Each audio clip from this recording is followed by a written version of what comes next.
हम सबकी पसंद। मजबूत देश का मजबूत सरिया हो गया स्टील।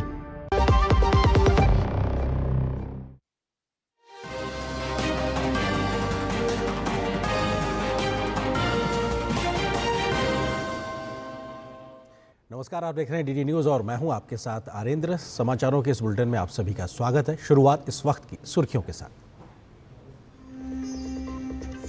5 देशों की यात्रा के तीसरे पड़ाव में अर्जेंटीना पहुंचे प्रधानमंत्री नरेंद्र मोदी। स्वागत के लिए उमड़ा भारतीय समुदाय। भारत माता की जय और मोदी मोदी के लगाए नारे।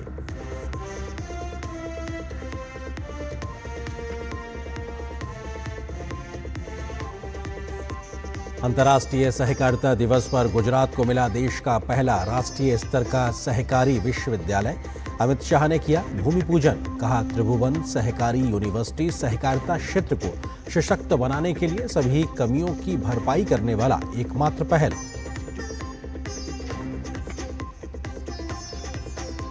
आर्थिक असमानता दूर करने की मुहिम में भारत की बड़ी उपलब्धि। विश्व बैंक ने दुनिया के सर्वाधिक समतामूलक समाज में किया शामिल।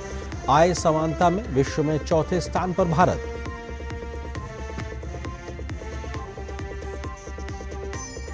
हिमाचल प्रदेश में मानसून का कहर जारी। मंडी, कांगड़ा और सिरमौर में भारी बारिश का रेड अलर्ट। जिला प्रशासन और राज्य सरकार सतर्क।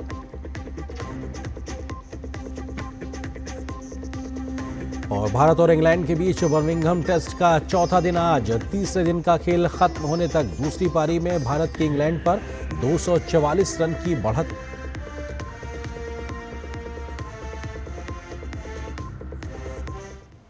खबरों पर डालते हैं विस्तार से नजर। 5 देशों की यात्रा के तीसरे चरण में प्रधानमंत्री नरेंद्र मोदी अर्जेंटीना के दौरे पर हैं। राजधानी ब्यूनस आयर्स में प्रधानमंत्री का भव्य स्वागत हुआ। प्रधानमंत्री वहां के राष्ट्रपति के साथ द्विपक्षीय वार्ता करेंगे। दोनों देशों के बीच सहयोग बढ़ाने की दिशा में प्रधानमंत्री का ये दौरा बहुत महत्वपूर्ण है।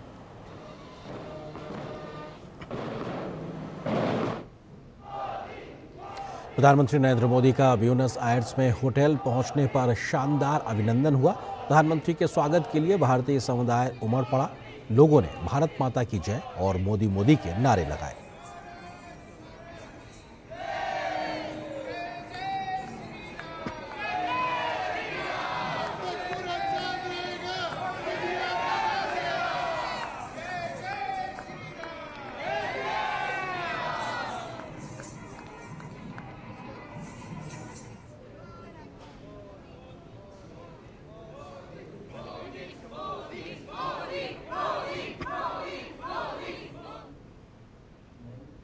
प्रधानमंत्री नरेंद्र मोदी इस समय अर्जेंटीना के दौरे पर हैं। राजधानी ब्यूनस आयर्स में बड़ी संख्या में मौजूद भारतीय प्रवासियों ने उत्साह के साथ प्रधानमंत्री का भव्य स्वागत किया। प्रवासियों ने पारंपरिक संगीत और नृत्य के माध्यम से भारतीय संस्कृति का प्रदर्शन किया। आइए देखते हैं ये खास रिपोर्ट। प्रधानमंत्री नरेंद्र मोदी का अर्जेंटीना में भव्य स्वागत हुआ है।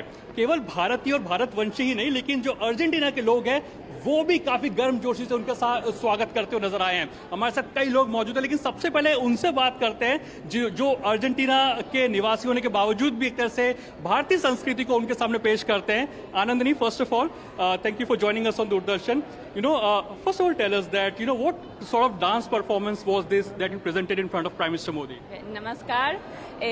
We feel honored to present Amballari. It's a very traditional piece. There are 3 different dancers of different styles, so having this opportunity is something unique in our life. He's such an important personality in the world. आज देखिए यहाँ पे भारत में कई जो राज्य है वहां से कई लोग जो अर्जेंटीना में बसे हुए हैं। कोई असम से है, कोई महाराष्ट्र से, कोई गुजरात से है, लेकिन आज यहाँ जो अर्जेंटीना वासी हैं वो एक तरह से आप कह सकते हैं, जो भारतवंशी यहाँ कह सकते हैं कि हम लोग इंडिया से हैं, और ये लोग आज यहाँ पे कुछ गुनगुना रहे हैं कि वंदे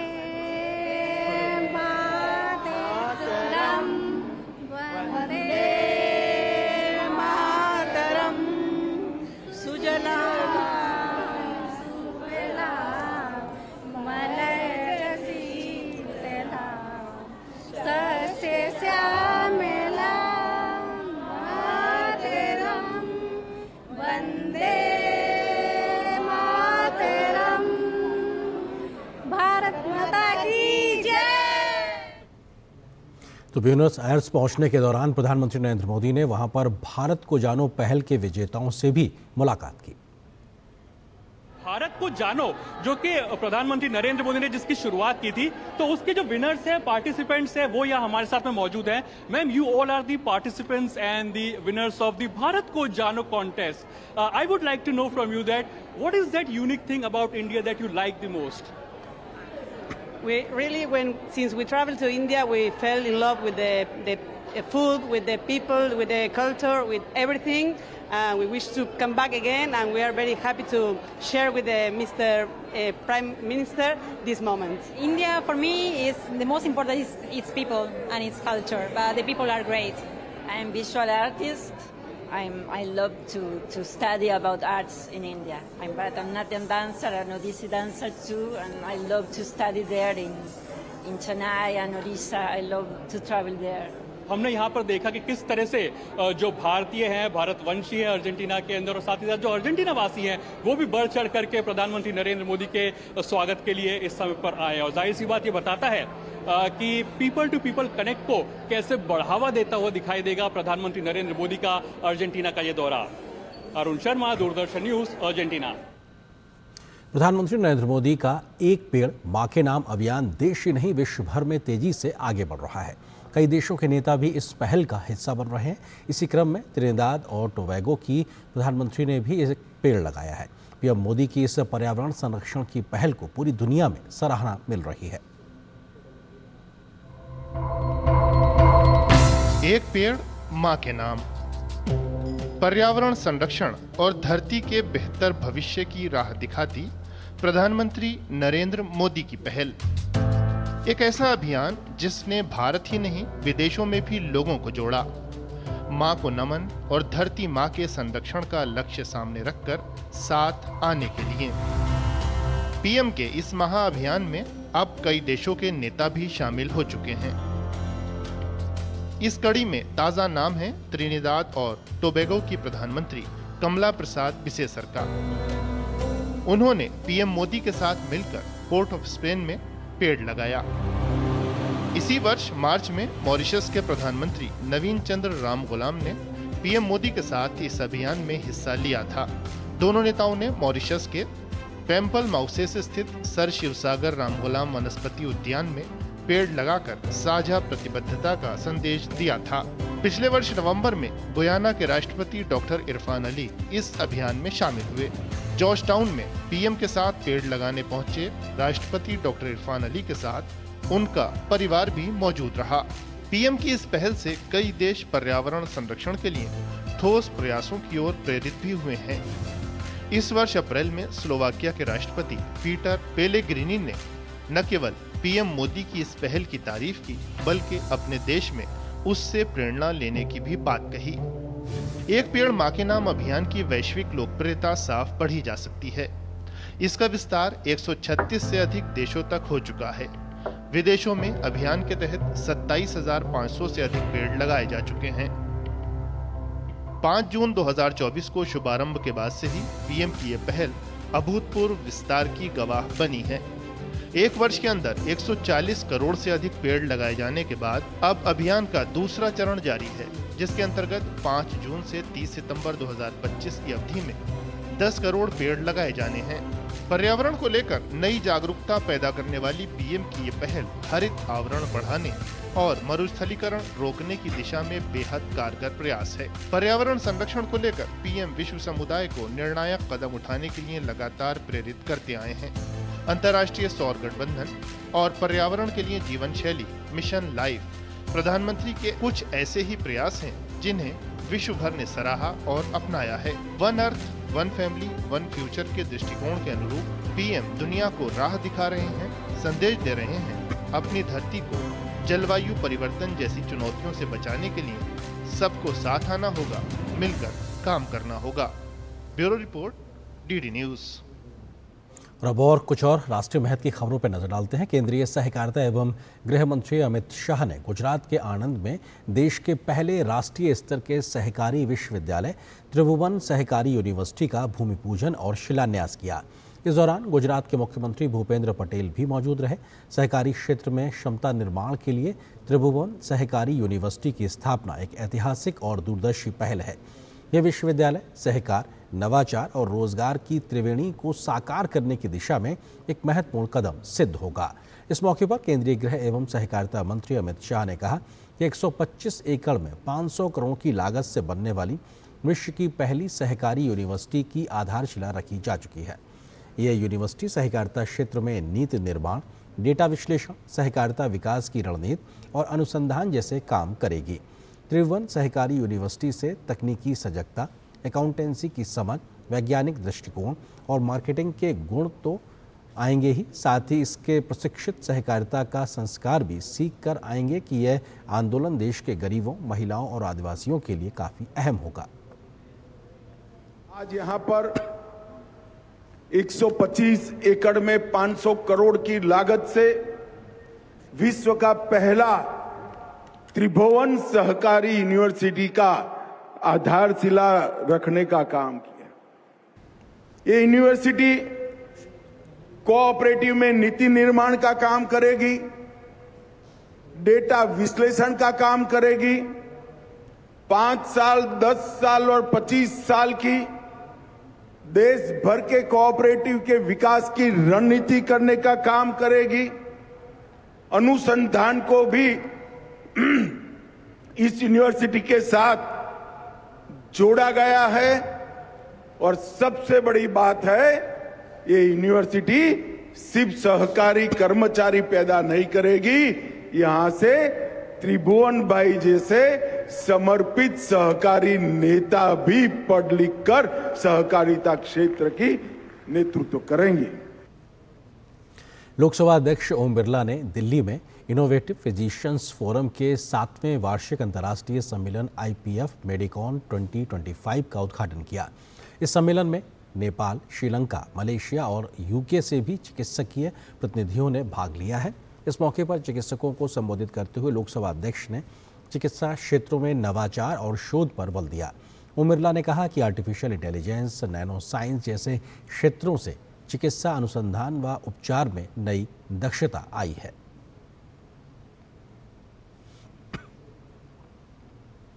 जो नए अनुसंधान हो रहे हैं, नए रिसर्च हो रहे हैं,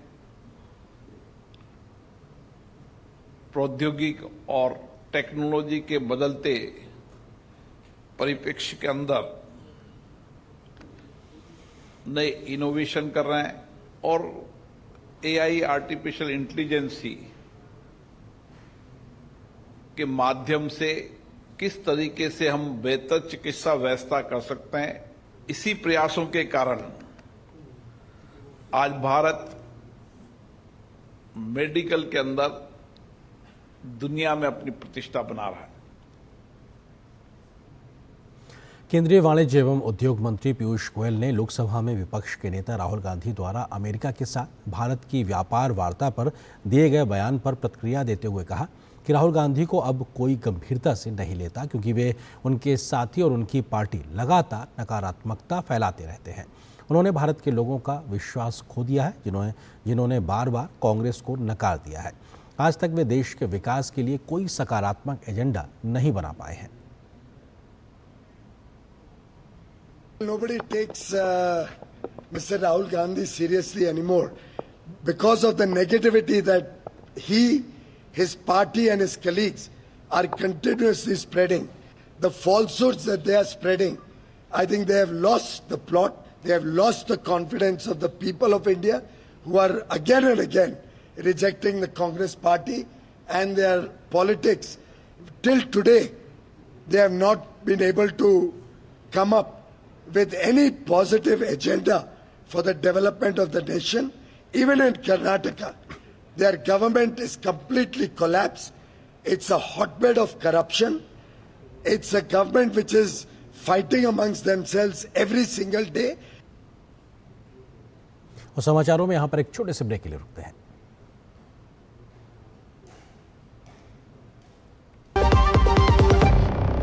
जब धरती चीर कर निकलता है लोहे का पत्थर और मिलता है मोंगिया के जोश से, फिर तपता है, पिघलता है और बनता है फौलाद। अब होता है सरिया सारी खूबियों के साथ। मोंगिया स्टील, मजबूत देश का मजबूत सरिया।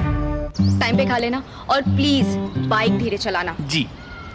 और ये तुम्हारी सेफ्टी के लिए। अरे एक बात तो रह गई। LIC? ये हमारी सेफ्टी के लिए। दिल की सुनो, LIC चुनो। LIC हर पल आपके साथ।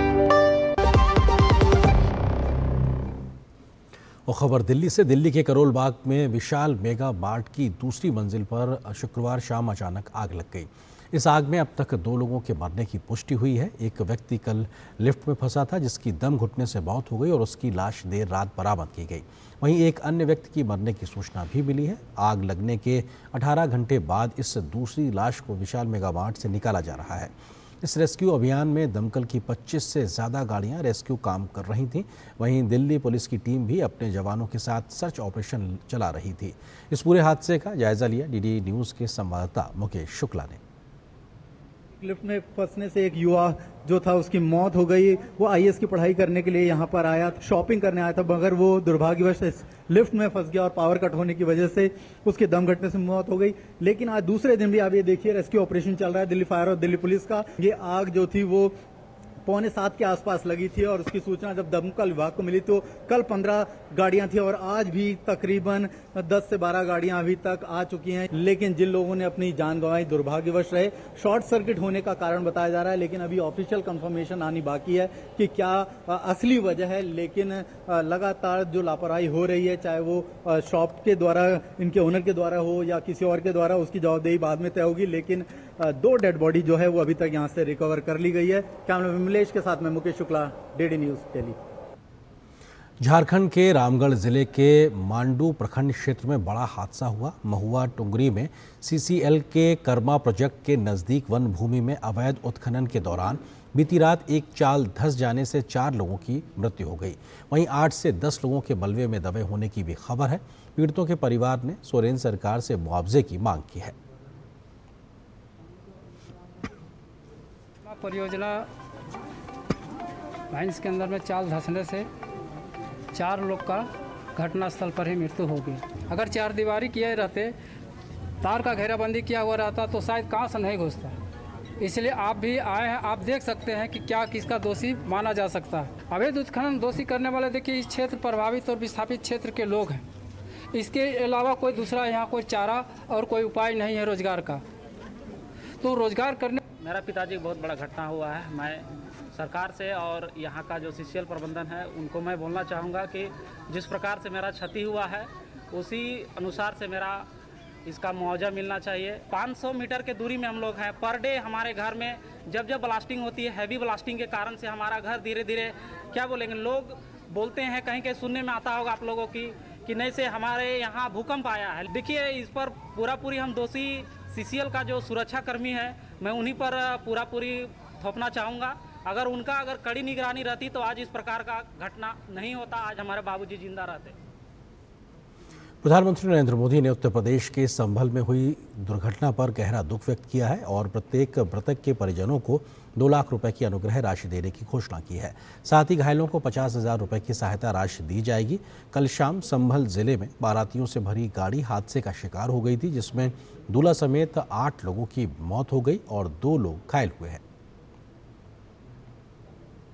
हादसे पर संभल के SP कृष्ण कुमार विश्नोई ने बताया कि 5 लोगों की मौके पर ही मृत्यु हो गई थी, जबकि 3 लोगों ने अस्पताल में दम तोड़ दिया। लोगों की ऑन द स्पॉट डेथ हो गई थी और 5 लोग जो घायल थे उनको हायर सेंटर अलीगढ़ के लिए रेफर किया गया। वहां दौरान उपचार 3 लोगों की और डेथ हो गई। इस तरह कुल मृतकों की संख्या 8 और उनमें से 1 क्रिटिकली इंजर्ड है और 1 जो बच्ची है उसकी स्थिति है वो सामान्य है। पुलिस के द्वारा जो मृतक हैं उन सबका पोस्टमार्टम कराया जाएगा और अन्य विधिक कार्रवाई सुनिश्चित की जाएगी। और खबर बिहार से। बिहार में वोटर लिस्ट के रिवीजन को लेकर चुनाव आयोग के फैसले को सुप्रीम कोर्ट में चुनौती दी गई है। एसोसिएशन फॉर डेमोक्रेटिक रिफॉर्म्स यानी ADR की ओर से दायर याचिका में कहा गया है कि चुनाव आयोग का ये फैसला मनमाना है और इसके चलते बिहार के लाखों मतदाताओं का मतदान का अधिकार छिन जाएगा। बिहार में इसी साल चुनाव होने हैं। 24 जून 2025 को चुनाव आयोग ने बिहार में वोटर लिस्ट के SIR यानी स्पेशल इंटेंसिव रिवीजन की घोषणा की थी। चुनाव आयोग के इस फैसले पर विपक्षी दल के नेता भी अपना विरोध जता चुके हैं।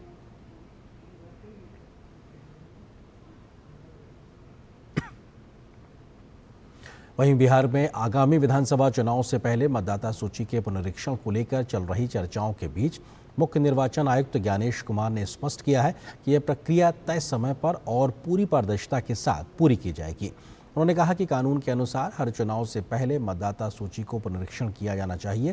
उन्होंने कहा कि 1 जनवरी 2003 के बाद मतदाता सूची और मतदाताओं के सभी विवरणों की विस्तृत जांच नहीं की गई है।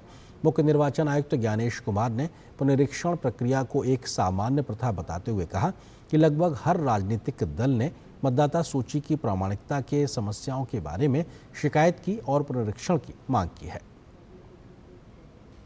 कानून के अंतर्गत हर चुनाव से पहले मतदाता सूची को अपडेट करना आवश्यक होता है। इस तरह का गहन परीक्षण बिहार में 1 जनवरी 2003 के बाद नहीं हुआ। सामान्य परीक्षण होते रहे। इसलिए इस बार बिहार में 1 महीने के अंदर जुलाई से अगस्त के बीच में मतगणना फॉर्म बांटे जाएंगे और वापस भी लिए जाएंगे। ये कार्य बहुत सुचारू रूप से चल रहा है। सारी राजनीतिक पार्टियां इसमें सहयोग कर रही हैं। 1 लाख से ज्यादा बूथ लेवल ऑफिसर्स लगे हुए हैं।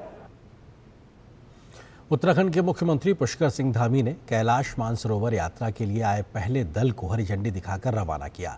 इस मौके पर सीएम धामी ने कहा कि यात्रियों की सुरक्षा के लिए सुगमता और किसी प्रकार की परेशानी ना हो, इसके लिए सभी प्रकार की व्यवस्थाएं की गई हैं।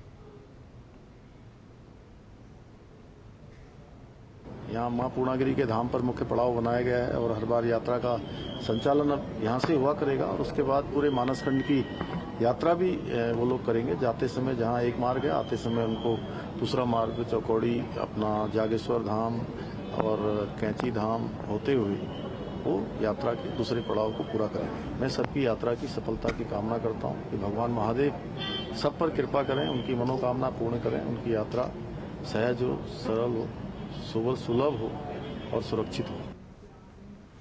उत्तर प्रदेश के मुख्यमंत्री योगी आदित्यनाथ ने बौद्ध और सिख श्रद्धालुओं की धार्मिक यात्राओं की आस पूरी करने के लिए एक बड़ा निर्णय लिया है। मुख्यमंत्री योगी आदित्यनाथ ने बौद्ध श्रद्धालुओं की विशिष्ट तीर्थ यात्राओं के लिए बौद्ध तीर्थ दर्शन योजना और सिख श्रद्धालुओं के लिए पंच तख्त यात्रा योजना प्रारंभ की है।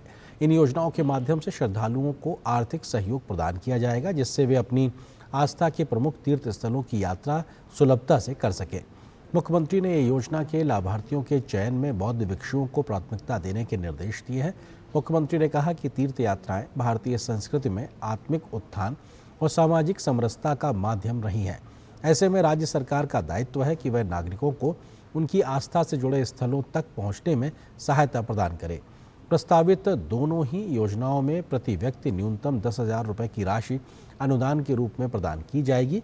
मुख्यमंत्री ने अधिकारियों को निर्देशित किया है कि ये दोनों योजनाएं श्रद्धालुओं की सुविधा, सुरक्षा और धार्मिक आस्था का सर्वोच्च प्राथमिकता देते हुए लागू की जाए। भारत ने आर्थिक समानता में उल्लेखनीय उपलब्धि हासिल की है। विश्व बैंक ने भारत को दुनिया के सर्वाधिक समता मूलक समाज में शामिल किया है। विश्व बैंक के आंकड़ों के अनुसार भारत अब दुनिया की चौथी सबसे बड़ी अर्थव्यवस्था के साथ साथ आर्थिक समानता में भी विश्व में चौथे स्थान पर है। भारत का गिनी सूचकांक 25.5 है। ये सूचकांक आय और संपत्ति विवरण में असमानता को मापता है। गिनी सूचकांक समझने का एक सरल तरीका है कि किसी देश में घरों या व्यक्तियों के बीच आय, संपत्ति या उपयोग के वितरण में कितनी समानता है। इसका मूल 0 से 100 तक होता है। 0 स्कोर का अर्थ पूर्ण समानता है, यानी आय आदि समान रूप से सभी लोगों के बीच वितरित हो रहा है। 100 स्कोर का अर्थ है कि एक ही व्यक्ति के पास पूरी आय, संपत्ति या उपयोग है और दूसरों के पास कुछ भी नहीं, इसलिए पूर्ण असमानता है। पिछले एक दशक में भारत सरकार की समावेशी नीतियों, सामाजिक सुरक्षा योजनाओं और ग्रामीण नवाचारों ने इस उपलब्धि में महत्वपूर्ण भूमिका निभाई है। 25.5 का गिनी इंडेक्स सिर्फ एक संख्या नहीं है, ये लोगों के जीवन में वास्तविक बदलाव को दर्शाता है। अब ज़्यादा परिवारों की भोजन, बैंकिंग, स्वास्थ्य सेवा और नौकरियों तक पहुंच है। 94 करोड़ से अधिक नागरिकों को सामाजिक सुरक्षा प्रदान करने के साथ भारत ने इस क्षेत्र में तेजी से प्रगति की है। भारत विकसित देशों के समूह G7 और इससे भी बड़े समूह G20 के प्रत्येक सदस्य देश से कहीं अधिक सामाजिक समानता वाला देश है। गौरतलब है कि रिपोर्ट के अनुसार पिछले दशक में 171 मिलियन भारतीयों को अत्यधिक गरीबी से बाहर निकाला गया है। अमेरिका के टेक्सास हिल कंट्री में बाढ़ से हालात बिगड़ गए हैं। टेक्सास हिल कंट्री में अचानक आई भीषण बाढ़ ने 24 लोगों की जान चली गई है। समर कैंप में शामिल हुई 20 से ज़्यादा लड़कियां लापता बताई जा रही हैं। ये लड़कियां गर्मियों की छुट्टी में कैंप में शामिल होने के लिए आई थीं। ग्वाडालूप नदी में तेज जलस्तर वृद्धि के कारण कई घर बह गए। बचाव अभियान जारी है। आसमान से बरसी इस आफत की बारिश के चलते टेक्सास हिल कंट्री में बाढ़ जैसे हालात पैदा कर दिए हैं। पानी का लेवल इतना ज़्यादा है कि सड़कें पानी से भर गई हैं, गाड़ियां डूब गई हैं, घरों तक में पानी भर गया है। राहत और बचाव का काम शुरू कर दिया गया है। टीमों ने तेजी से बढ़ने की वजह से बाढ़ के पानी में नाव और हेलीकॉप्टर से बचाव अभियान चलाया हुआ है।